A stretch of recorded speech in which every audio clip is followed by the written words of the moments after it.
Good morning students. आज हम पढ़ते हैं बीकॉम थर्ड सेम का जो मेरा सब्जेक्ट है वो है अपना कंपनी लॉ। कंपनी लॉ में मैंने इससे पहले वाली वीडियो में आपको एक टॉपिक पढ़ाया था जिसमें था कंपनी की विशेषताएं और कंपनी के प्रकार। कंपनी की डेफिनेशन। आज की वीडियो में हम पढ़ते हैं कंपनी के प्रकार, टाइप्स ऑफ कंपनी। कंपनी जो होती है वो कितने टाइप्स की होती है, क्या होती है। इससे पढ़ने से पहले थोड़ा सा कंपनी के बारे में समझते हैं कि कंपनी क्या होती है। देखिए, कंपनी का सीधा सा मतलब होता है कि जब दो या दो से अधिक व्यक्ति, सीधी सी बात है, जब एक समूह मतलब क्या होता है, ग्रुप मतलब क्या होता है, जहां एक व्यक्ति ना होकर एक से अधिक, मतलब दो या दो से जितने भी अधिक व्यक्ति होते हैं वो एक समूह बनता है। और एक समूह जब मिलकर एक ही प्रकार का काम करता है तो उसको हम क्या कहते हैं, कंपनी। जैसे प्राचीन काल में क्या होता था कि कंपनियों का कोई भी महत्व नहीं था। कंपनी लोग किसको बोलते थे, सारे लोग एक ही जगह पर काम करते थे और वहां उनकी जब खाने का टाइम होता था तो एक साथ मिलकर रोटी खाया करते थे। तो वो ये बोलते थे कि ये हमारी कंपनी के लोग हैं, ये हमारी कंपनी के लोग हैं, ये हमारी कंपनी के लोग हैं। वहीं से ये सब लिया गया है। आज के समय में भी हम बच्चे भी, हम स्टूडेंट्स भी बहुत बोलने लगते हैं कि ये हमारी कंपनी के लोग हैं, ये हमारी कंपनी, ये उनकी कंपनी। तो यही कंपनी का वहां, कंपनी शब्द का वहां से प्रचलित होते होते आज के समय में जब एक प्रोडक्ट बनता है तो एक व्यक्ति तो नहीं बनाता है ना, उसमें एक ग्रुप की आवश्यकता होती है। ग्रुप मतलब कम से कम 2 लोग तो चाहिए और 2 से अधिक लोग चाहिए। और वही कि जब 2 से अधिक लोग एक ही जगह पर एक ही साथ मिलकर एक ही प्रकार के काम को करते हैं तो उस काम को हम क्या कहते हैं, कंपनी। देखते हैं कंपनी के प्रकार। कंपनी कितने प्रकार की होती है, तो कंपनियों के प्रकार को हमने 5 भागों में बांट दिया है।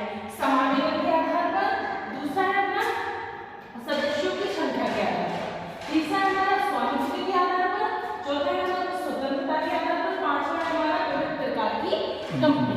तो सबसे पहले है हमारा समावेशन के आधार पर। समावेशन क्या होता है, देखो समावेशन के आधार पर कंपनियों को हमने 3 भागों में बांटा हुआ है।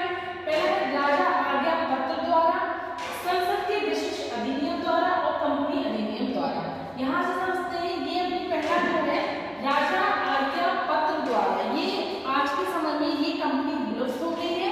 अब इस कंपनी का कोई भी महत्व नहीं रह गया है। इस कंपनी के स्थान पर कौन सी कंपनी का यूज होने लगा है, संसद के विशिष्ट अधिनियम द्वारा पारित कंपनी। जैसे आप लोगों को बताया कि जैसे कंपनी जब बनती है तो कंपनी का जन्म किसके द्वारा होता है, गवर्नमेंट के द्वारा। गवर्नमेंट के द्वारा कंपनी खुलती है, गवर्नमेंट ही उसको संचालित करता है, गवर्नमेंट के द्वारा ही कंपनी चलती है। तो वहीं से जब गवर्नमेंट के द्वारा कंपनी बनती है तो उनकी कोई अधिनियम भी है। अधिनियम मतलब होते हैं एक्ट, कि किसी न किसी एक्ट से कंपनी क्या होती है, रजिस्टर्ड होती है। जैसे सबसे पहले चला था 1916 तो वो कंपनियों के एक्ट थे जिनमें कंपनी को क्या किया गया था, रजिस्टर्ड किया गया था। लेकिन आज के समय में कौन सा कंपनी अधिनियम चलता है, 2013।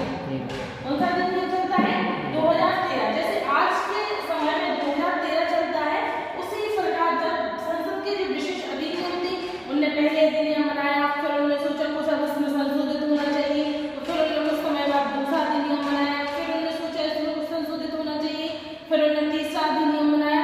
ऐसे ऐसे बनाते बनाते कहाँ तक पहुंचे वो, 2013।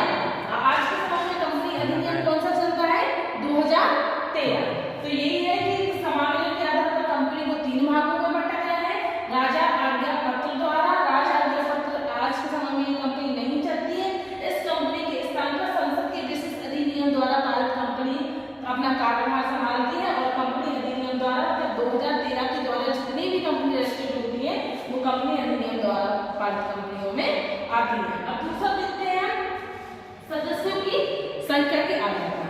सदस्यों की संख्या क्या है, देखो अब हमने आपको बताया था कि एक तो होती है गवर्नमेंट कंपनी, है ना, मतलब पब्लिक कंपनी, दूसरी होती है प्राइवेट कंपनी। तो पब्लिक कंपनी की दशा में मतलब जो कि लोग होते हैं, सदस्य होते हैं वो अलग होते हैं और प्राइवेट कंपनी में सदस्य अलग होते हैं। प्राइवेट कंपनियों में हम कम सदस्यों को लेकर भी अपना काम स्टार्ट कर सकते हैं, लेकिन पब्लिक कंपनी बहुत बड़ी होती है इसीलिए उसमें ज्यादा सदस्यों की आवश्यकता होती है। जैसे आप ये देखते हैं कि देखो ये देखेंगे कि सदस्यों की संख्या के आधार पर तो 2 प्रकार की कंपनी करेंगे, प्राइवेट कंपनी और पब्लिक कंपनी। अब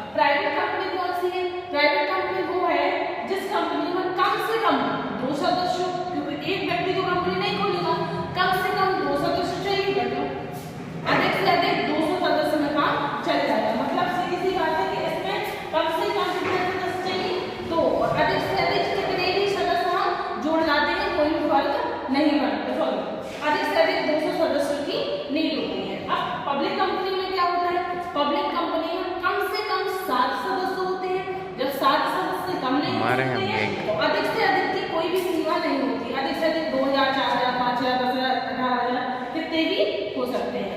ये चीज है सदस्यों की संख्या के आधार पर। दो प्रकार की कंपनी होती है, प्राइवेट कंपनी और पब्लिक कंपनी। प्राइवेट कंपनी में कम से कम 2 सदस्य, अधिक से अधिक 200। पब्लिक कंपनी में कम से कम 7 सदस्य, अधिक से अधिक की कोई सीमा नहीं है, कितने भी हो सकते हैं। फिर अपना स्वामित्व के आधार पर, स्वामित्व के आधार पर कंपनियों को हमने 2 प्रकार से बांटा है, सरकारी कंपनी और गैर सरकारी कंपनी। सीधी सी बात है कि जो कंपनी देखो, सरकारी कंपनी कौन सी कंपनी होती है? जो कंपनी सरकार बनाती है, सरकार चलाती है, सरकारी अपने एम्प्लॉय लाती है, सरकार को संचालित करती है, सरकार को प्रॉफिट हो रहा है, सरकार को लॉस हो रहा है, ऐसी कंपनी जो गवर्नमेंट के द्वारा चलती है, गवर्नमेंट अपने द्वारा चलाता है, वो सरकारी कंपनी कहलाती है ना। दूसरा है गैर सरकारी कंपनी। गैर सरकारी कंपनी कौन सी होती है? जो कंपनियां सीधी सी बात है कि जो कंपनियां सरकारी नहीं हो पाती वो गैर सरकारी कंपनी होती है, जैसे हमारी और आपकी कंपनियां।